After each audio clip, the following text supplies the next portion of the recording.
साहेब, कोल्हापूर महानगरपालिकेच्या अनुषंगाने महायुती होणार आहे, तुम्ही जाहीर करून टाकलेला आहे, मात्र फॉर्म्युला ठरत नाही. राष्ट्रवादीला कुठेतरी मोजक्या जागांवरती बोलवून करण्याचा प्रयत्न सुरू झालेला आहे. यापूर्वी अनेक वेळा मी सांगितलेलं आहे, अजून आम्ही बसलेलोच नाही.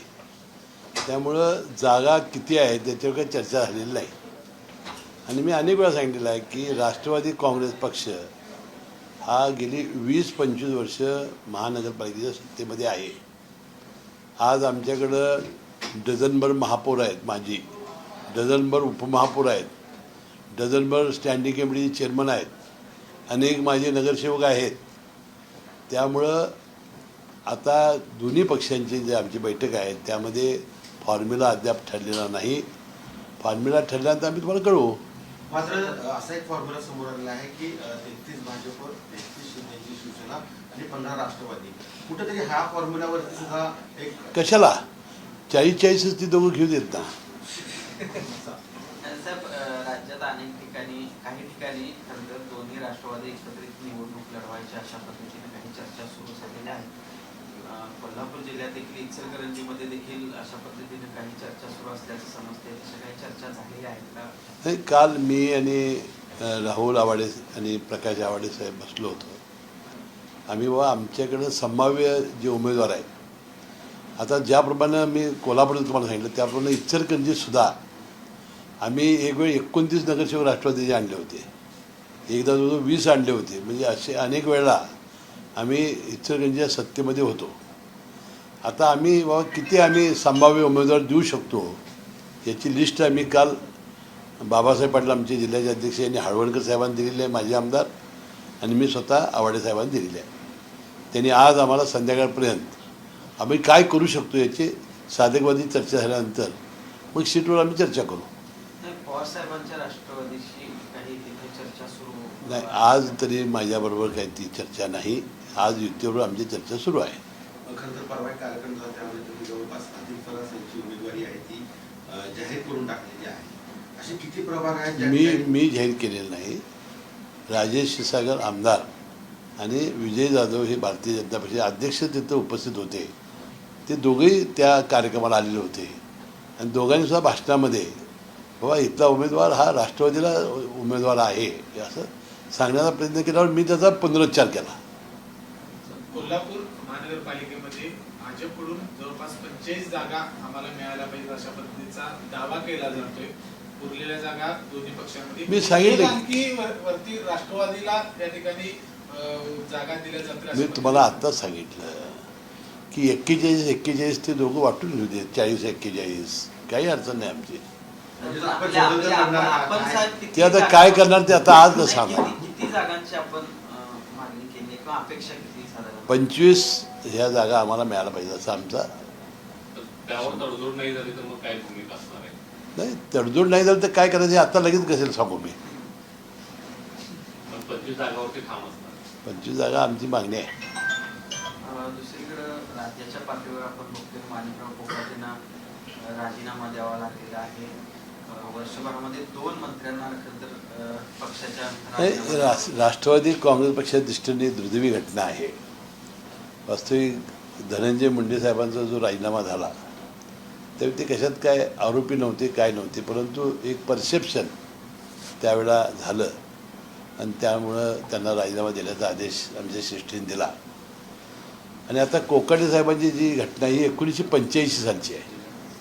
म्हणजे राष्ट्रवादी काँग्रेस पक्षामध्ये ते येण्याच्या पूर्वीची त्यांची ती घटना आहे. आता नेमकं काय घडलं आहे काय ते आपण प्रसारमाध्यमांनी बघितलेलं आहे. आणि शेवटी कायद्यापुढं कुणी मोठा नाही. मला वाटते उच्च न्यायालयामध्ये त्याला नक्कीच स्थगिती मिळेल असा माझा विश्वास आहे. आपण बघतोय की माणिकराव कोकाटेचं प्रकरण असेल किंवा पुण्यातलं जमिनीचं प्रकरण असेल, त्या अशा सगळ्या प्रकरणावरून राष्ट्रवादीला टार्गेट करायचा प्रयत्न होतोय असं दावा आज पत्रकार परिषद घेऊन सुरज चव्हाणांनी केलेला आहे. खरंच तशी परिस्थिती राज्यामध्ये दिसते का? कारण ज्या पद्धतीनं धनंजय मुंडेंचं प्रकरण, माणिकराव कोकाटेंचं प्रकरण, त्यानंतर पार्थ पवारांचं प्रकरण समोर आलेलं आहे. आता पार्थ पवारांच्या प्रकरणात तुम्ही लक्षात घ्या की जमीन ती सरकारी आहे असं जर असेल तर अधिकारी नोंदणी करूच कसं शकतो. जर त्यानं नोंदणीच केली नसती तर काय विषयच येत नव्हता ना. आता पार्थ पवारांनी कालच मला वाटते माझी खोटी सही कोणतरी केली असं काल दाखल केलेलं आहे, तक्रार केलेली आहे. आणि जर पार्थ पवारांना करायचं होतं तर ते स्वतः आले असते, 99% भागीदार ते होते. आणि मला वाटते काहीतरी एक षडयंत्र आहे का काय असा एक वास यामध्ये याला काय हे नाही. साहेब आणखी एक म्हणजे आपण पुणे आता मला एक सांगा, उद्या कोणी रजिस्टर करायला गेला नोंदणी, उद्या मग गावाच्या गावं विकून टाकतील माणसं. त्या नोंदणी करणाऱ्या अधिकाऱ्यांना बघायचंच नाही, पण जर पैसे किती घेतले ते असते ना त्यामध्ये, रोखीने किती घेतले, चेक किती घेतला, काही संदर्भ नाही. म्हणजे एखादा अधिकारी अशी इतकी मोठी चूक कशी करू शकतो. पण एकूणच ह्या सगळ्या प्रकरणांना जर बघता तर राष्ट्रवादीला फक्त टार्गेट करायचा एक प्रयत्न दिसतो. राष्ट्रवादी काँग्रेस पक्षाला टार्गेट करण्याचा किती कुणी प्रयत्न करू दे, राष्ट्रवादी काँग्रेस पक्ष हा अतिशय सर्वसामान्य जनतेच्या जवळचा जिव्हाळ्याचा पक्ष आहे. अजितदादा पवार हे आमचे जे नेते आहेत हे काम करणारे नेते आहेत अशी एक भावना आहे. आणि आज काही जरी म्हटलं तरी त्यांच्याबद्दल एक लोकांच्याबद्दल एक काम करणारा नेता, वक्तशीर, शिस्त पाळणारा नेता अशी त्यांची ख्याती आहे.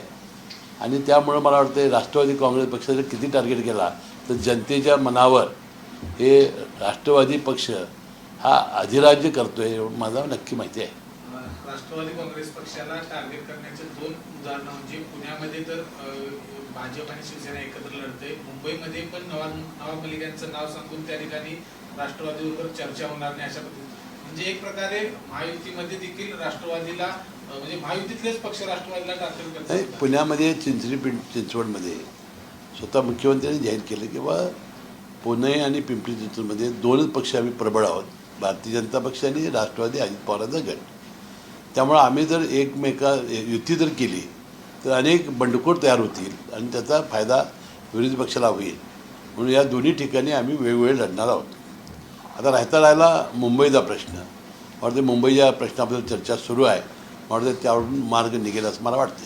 एका बाजूला दोन्ही राष्ट्रवादी एकत्रितपणे या सगळ्या निवडणुकीला सामोरं जातील अशा पद्धतीच्या काही ठिकाणी चर्चा सुरू झाल्या आहेत. कोल्हापूर आणि परिसरामध्ये, कोल्हापूर इचलकरंजीमध्ये जरी ते होत नसलं तरी तशा पद्धतीच्या चर्चा होईल तशी काय शक्यता वाटते? हे बघा, गेल्या परवा नगरपालिकेच्या निवडणुकीमध्ये सुद्धा काही ठिकाणी चंदगडला झालं, काही ठिकाणी ते झालं आणि याही वेळेला काही ठिकाणी होण्याची शक्यता आहे. आता त्यामध्ये दोन्ही शरद पवार आणि अजित पवार गट हे अनेक वेळेला स्थानिक प्रश्नावर एकत्र येण्याची शक्यता काय आहे की या पक्षामध्ये महाविकास आघाडी ज्या ठिकाणी होणार नाही त्या ठिकाणी त्यांनाही पर्याय नाही. आता एक शिवसेना, उभाटा आणि काँग्रेस यामध्ये आता मेळ राहिलेला नाही. त्यामुळं शरद पवार गटाला थोडंसं कुणाचा आधार नाही असं मला वाटतं आहे. त्यामुळं एखाद्या ठिकाणी काही ठिकाणी एकत्र येण्याची शक्यता सुद्धा आहे. पण शरद पवार गटाच्या याच भूमिकेवर संजय राऊतांनी आक्षेप घेतलेला आहे. अजित पवार गटासोबत जाणं म्हणजे थेट भाजपसोबत जाणं किंवा भाजपसोबत जाणं असं त्याचा. आता आता आपल्याला माहिती आहे की काँग्रेसवाले म्हणतात की बाबा आम्ही मनसे असलं तर जाणार नाही. तशीच भूमिका मनसे त्यांच्यावर असल्यामुळे ते जाणार नसतील. तर महाविकास आघाडीचा मला वाटतं एकंदरीत त्यांच्यात बेबनाव तयार झालेला आहे. त्यामुळे प्रत्येक पक्ष आपापल्याला कोणता आधार शोधतोय. नवाब मलिकांचा मगाशी विषय निघाला. नवाब मलिकांसंदर्भातला जो विषय आहे की भाजपनं त्यांना नाहीच म्हणून सांगितलेलं आहे. सुप्रिया सुळे म्हणतात की एका बाजूला नवाब मलिकांना नाही म्हणून त्यांच्यावर अन्याय होतो, दुसरीकडे नवाब मलिकांची मुलगी चालते आणि नवाब मलिक का नाही चालत अशा पद्धतीचा सवाल. नाही, मी काही ते ऐकलं नाही.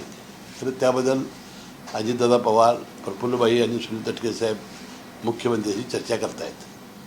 प्रज्ञा सातव्यांच्या भाजप प्रवेशानंतर काँग्रेसच्या अडचणी कुठेतरी वाढत आहेत. आपले मित्र सतेज पाटील विधान परिषद विरोधी पक्षनेते होणार होते, मात्र ते आता कुठेतरी नामनेवरती पडले.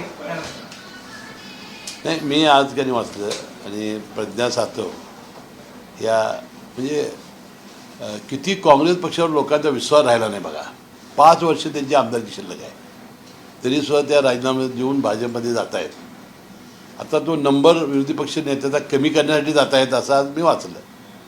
आता वास्तविक माझ्या मित्र अनेक दिवस आता काय घालून बसले होते विरोधी पक्षाचं हे घेऊन बसलेले होते. मला वाटते बिचाऱ्याचं दुर्दैव आहे.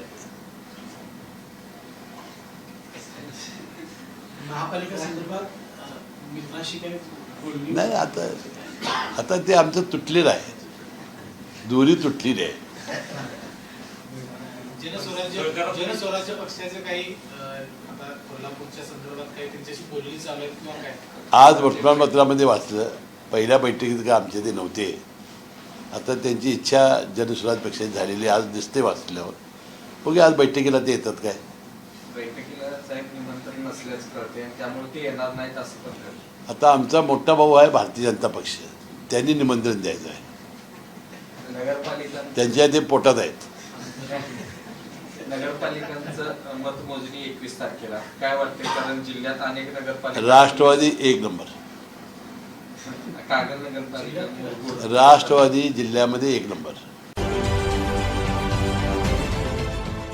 देश विदेशातील प्रत्येक घडामोडींचे लाईव्ह अपडेट मिळवण्यासाठी आता साम टीव्हीच्या सर्व सोशल मीडिया प्लॅटफॉर्मला लाईक, फॉलो आणि सबस्क्राईब करा. तसंच सर्व नोटिफिकेशनसाठी बेल आयकॉन प्रेस करायला विसरू नका.